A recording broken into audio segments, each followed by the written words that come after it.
What's up, everybody?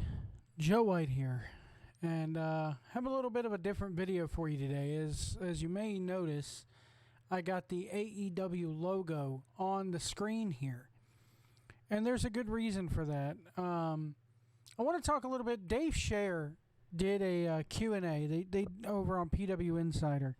They do a daily Q&A over there, and I check it out sometimes just to get some. Sometimes you just want to get a different perspective on things and get a different opinion because unlike Meltzer, Scherer, and now I will admit, they are biased when it comes to ECW because they went to every show and they were there on the inside and they did shit for the website and stuff like that. However, when it comes to AEW, ECW could really, I won't say that they can't do any wrong in their eyes, but they, it's very hard to convince them ECW was not always a 100% good promotion. But they do point out the negatives. Anyway. Sorry, guys, I am parched. One of the things that they are not biased on is AEW. Now, the access media for AEW and the access media for wrestling in general, like your Dave Meltzers, like your John Pollocks, like Wade Keller even to a lesser extent because Wade Keller has really fallen down the ladder. I think he's in last place almost when it comes to wrestling websites. But the access media like Meltzer kisses AEW's ass every chance they get. Yes, they point out some negatives, but they kiss the Young Bucks' ass and, ooh, I got an early copy of their book and it's a really great book and I'm friends with those guys and I'm friends with a lot of people there. A lot of people, including myself, are now believing that Meltzer may be on the take. He's probably not, but it's a good funny theory to throw out there. I did a show last night with AC and White House talking about this. And I want to know here, Dave Scherer with this Q&A article wrote, the title of it was, Why AEW Fans Are So Sensitive and Indifferent to Any Criticism. He said this guy, literally asks that question. Somebody asked that question on the website. I'm going to read you the question. We're going to go over Dave's answers here. And I'll do this so you can see it for yourself. Hopefully you can read that. It says, why are AEW fans so sensitive and indifferent to any criticism? I tweeted that they limit themselves to 750,000 to 800,000 a week. Someone tweeted back that TNT is happy and they don't need any more viewers. In what universe does a TV show not need more viewers? People always point out that they do a great in the younger demographic, which they do, but shouldn't they be attracting new viewers instead of the same ones each week? And Dave says, boy, you hit on a lot of things there. As far as the fans being too sensitive, all the fans feel this? AEW fans feel this way? No. Now, here's the thing. I don't think the guy who asked the question said all AEW fans. Are some being too sensitive? Yes. I have had the same experience on Twitter when I make a valid criticism of the company. I actually saw someone tweet a few weeks ago when AEW lost 191,000 viewers the week after the Shaq Cody match that they beat NXT and that's all that matters. Really? So the fact that you had 934 people, well above the regular average, tune in to watch the show, and almost 200,000 of them chose not to tune in the next week doesn't bother you? You don't see that as a big lost opportunity to convert new viewers? The fact that they had a chance to entice new people to watch their show and they didn't like what they saw well enough to come back doesn't bother you? And you take solace in the fact that you beat NXT. WWE's clear number 3 brand. If AEW Dark Elevation only lost to Raw by 50,000 viewers, do you think WWE would be proud of that? Of course not. Why do they say such ridiculous things? Well, there are a lot of AEW fans who take anything negative that's said about the promotion as a personal insult, and they react in a fashion that makes them look ignorant. There's a difference between having a different opinion and ignoring facts. Some of them are very good at the latter. Let me drop in on this. They talk about the demographic and the younger demographic. Those 191,000 people who AEW lost were people in that, 18. They were, it's 18 to 49. So they were 18 to, those 191,000. It was proven not all 191,000, but a good chunk of those 191,000 were older viewers. Here's the thing. I mean, and I'm not defending the company. They didn't retain those older viewers. Older viewers watch NXT. The average age of an NXT audience is over 50. 50. And they're presenting a more cool, hip, edgier product, or a more sports-centric product, if you will, than WWE on Raw and SmackDown, I should say. So you'd think that NXT would draw a younger crowd, but they're not for some reason. And nobody can really figure out why. I kind of know why. Because the over 50-year-olds, 30 years ago, they were 30. Or even, let's say, 1997. They were 34. Or 20, let's see, 50, 40, 30. They're about 28. They're in the demographic that AEW is drawing now. So they, I'm horrible at math. So they've gone up in age, but they still like and they still hold on to WWE because it's probably all they ever know. It's all they ever followed. NXT, I guess, reminds them of the older WWE, like not necessarily the Attitude Era, but so that's why they tune into NXT. They see AEW as comedy bullshit. They see AEW as a joke. When you have a guy who looks 12 years old in the ring, and my 11-year-old son is sitting there going, I could beat him up, which he probably could. How are you supposed to take that seriously? Oh, Joe, it's all in good fun. You can have fun and still be serious in the wrestling business. Now, there are a lot of fans who take anything negative about the company. That is so true. If I were to go on the internet right now and say AEW sucks because of this, and this. I mean, Jim Cornette gets hate about it every week. And 9 times out of 10, AC even said on the show we recorded last week when I sent him a link to the Jim Cornette video about Tony Kahn appearing on TV. Well, Joe, it's not TNT. It doesn't matter. He appeared on their programming. And if we're expected to watch AEW Dark and take it as canon, he appeared on their programming. And AC said, I'm not a Jim Cornette fan, but every fucking thing he said was true. There's a difference between having a differing opinion and ignoring facts. AEW fans refuse to ignore facts. Scherer goes on, why are they that way?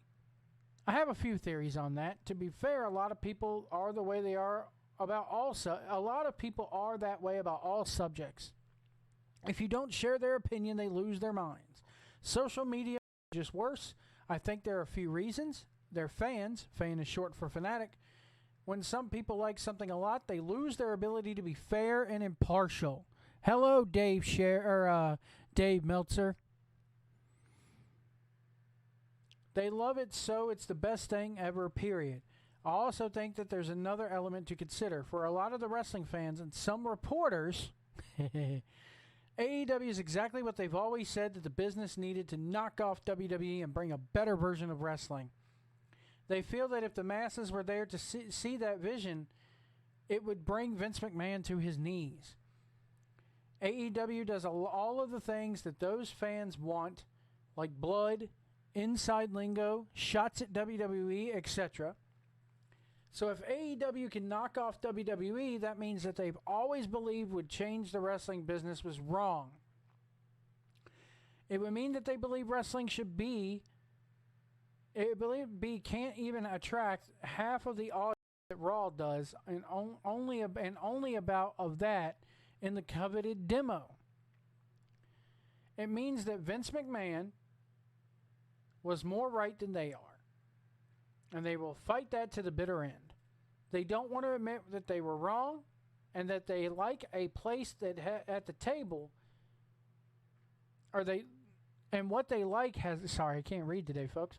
What they like has a place at the table, but it doesn't attract the masses the way Vince does. That's a hard pill for them to swallow because it blows the theory that they've had for years, but has never been put to the test until now. Very fair point here. A couple of things.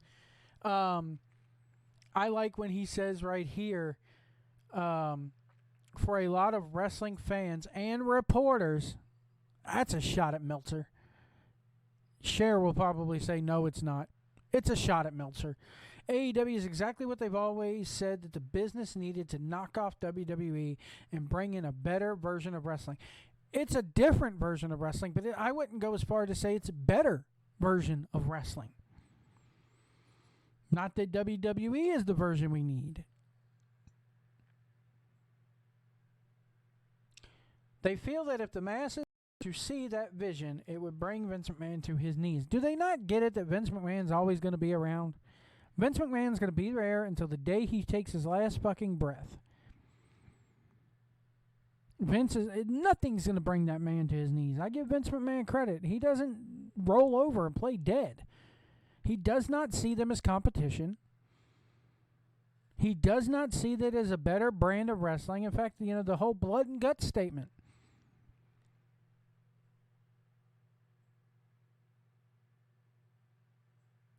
It says, when some people like something a lot, they lose their ability to be fair and impartial.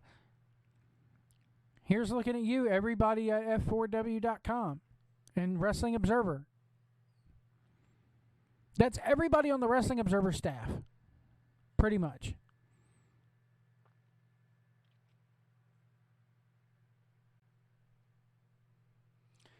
And the blood,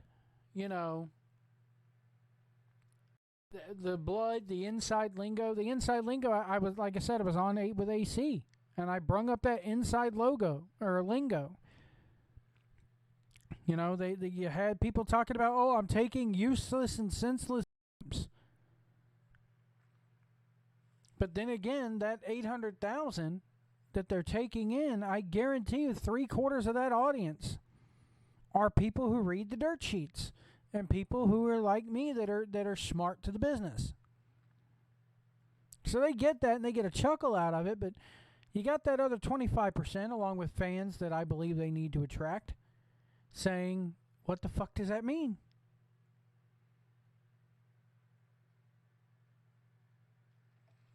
So let's go on here. Do they need more fans to watch Dynamite?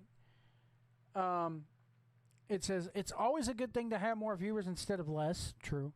Do they need to have those viewers now? As long as TNT is happy, no, they don't. If we get to the point where TNT isn't happy, then that's another issue.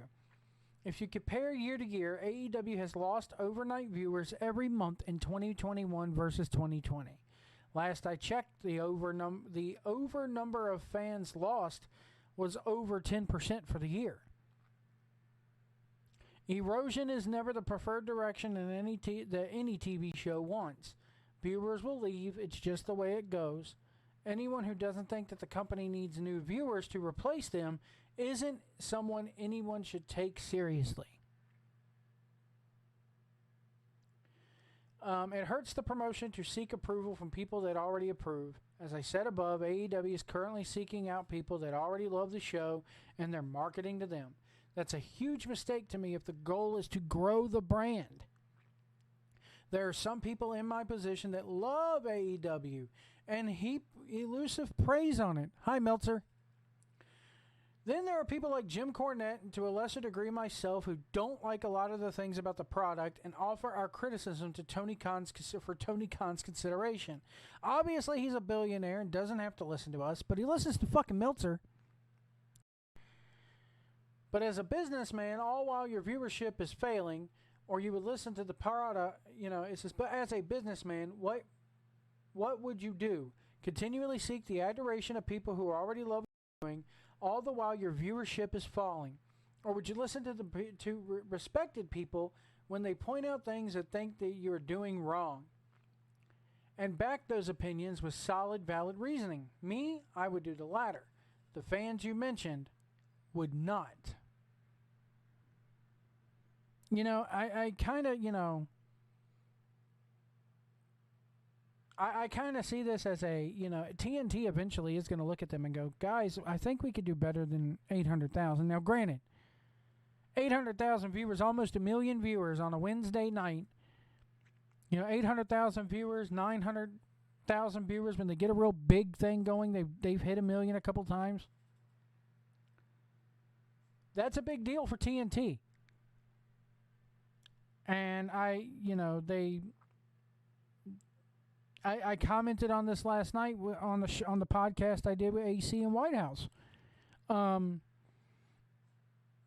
They don't, they're perfectly happy with they don't, they were showing they were showing Hellboy 2, The Golden Army beforehand. I guarantee you that did not even draw probably a quarter of the audience that Dynamite did. And which brings me to my next point. It has nothing to do with this Q&A right here. But I'm sitting here wondering, why aren't they showing the last week's episode of Dynamite before the current week's as a lead-in, or even Dark? Why not show a little bit of Dark? I mean, well, maybe Dark is stretching it, but at least show last week's episode.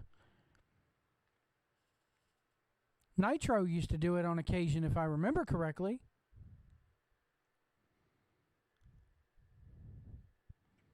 They got no reason not to promote this. And here's another thing. AC brought up the point of maybe Tony Khan's trying to buy Impact. Maybe Tony Khan wants the tape library and wants that network. Tony Khan could start a network right now with AEW if he wanted to. The problem is they don't have enough content. They only got 2 years worth of content. You could throw Dark up there. You could throw BTE on there. You could throw a couple interviews on there, the podcast. But that's not enough. And, when HBO Max first came out,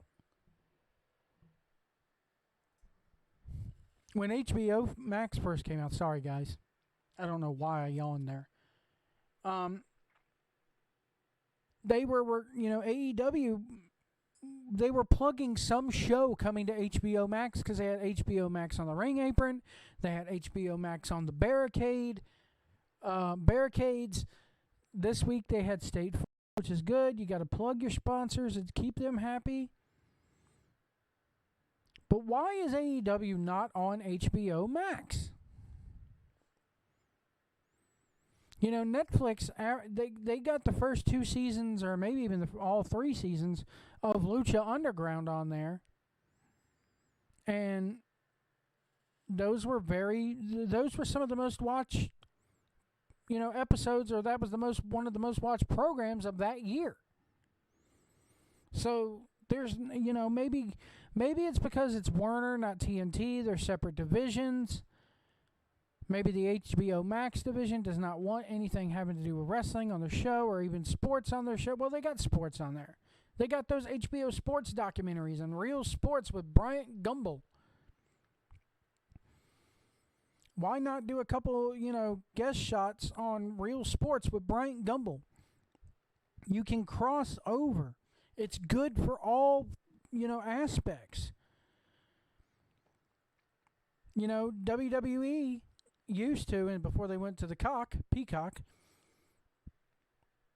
WWE used to put replays of Raw and Nitro on the network 30 days after they aired. 30 days, sorry, I don't know why my mic faded out. They used to put old episodes or replays of Raw and SmackDown. I don't know why I said Nitro. Golly, what's with me? They, if you go on there right now, 30 days after they air live, they're on the network. Why not go 2 weeks? 2 weeks after it airs, you put it up on HBO Max. That way the DVR numbers don't care anymore.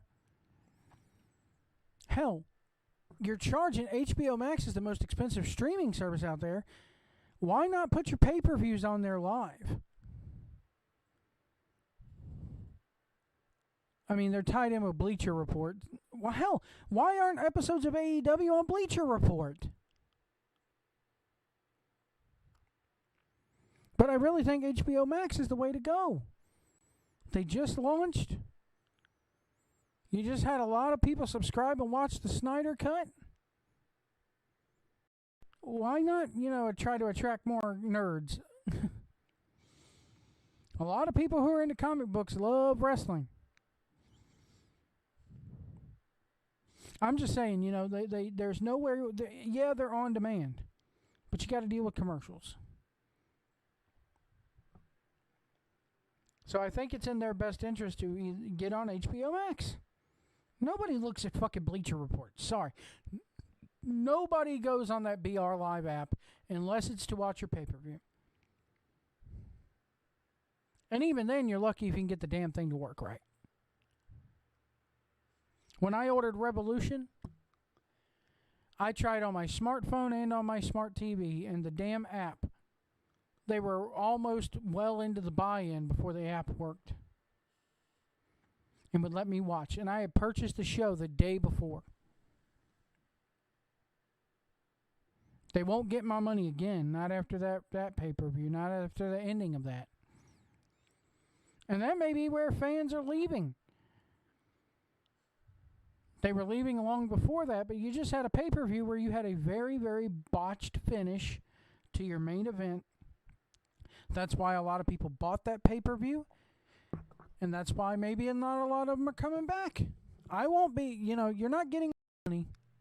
You're not getting my money again, Papa Khan. Money Mark Khan, you're not getting my money again. Fool me once. Shame on you. So I just wanted to give this little thing. I mean, this is a good Q&A article. It touches on a lot of things. I do like how he says, right here, there are people in my position that love AEW and heap effusive praise on it. That's Meltzer.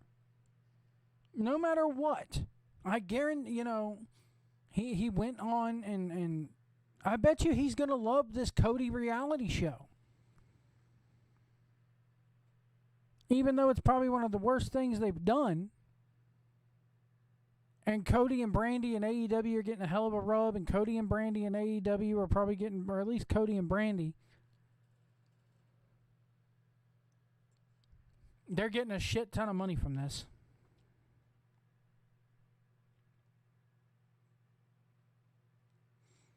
Talking about how he's a billionaire. Tony Khan's a billionaire and doesn't have to listen to you guys. You're right, he doesn't.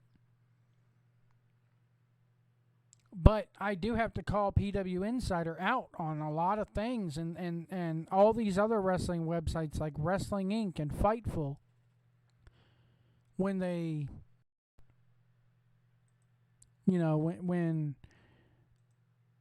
they get into those media scrums, they sure do kiss a lot of ass.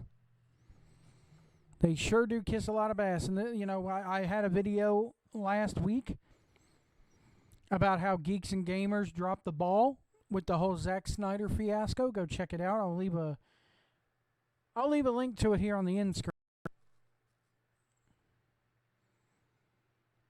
You know, you criticize the product and you call them out on this shit, guys. But when it comes time to actually interview them face to face, when you have a chance to call them out, you do it the most, you fluffy way possible. And yes, I know we got to be politically correct and professional, or else they'll cut us off and never offer us a thing again. So what? If they do, that makes them look even more like scumbags. Because they're trying to manipulate you. And you totally, at the Revolution post-media scrum, you totally let Tony Kahn kayfabe the fuck out of you.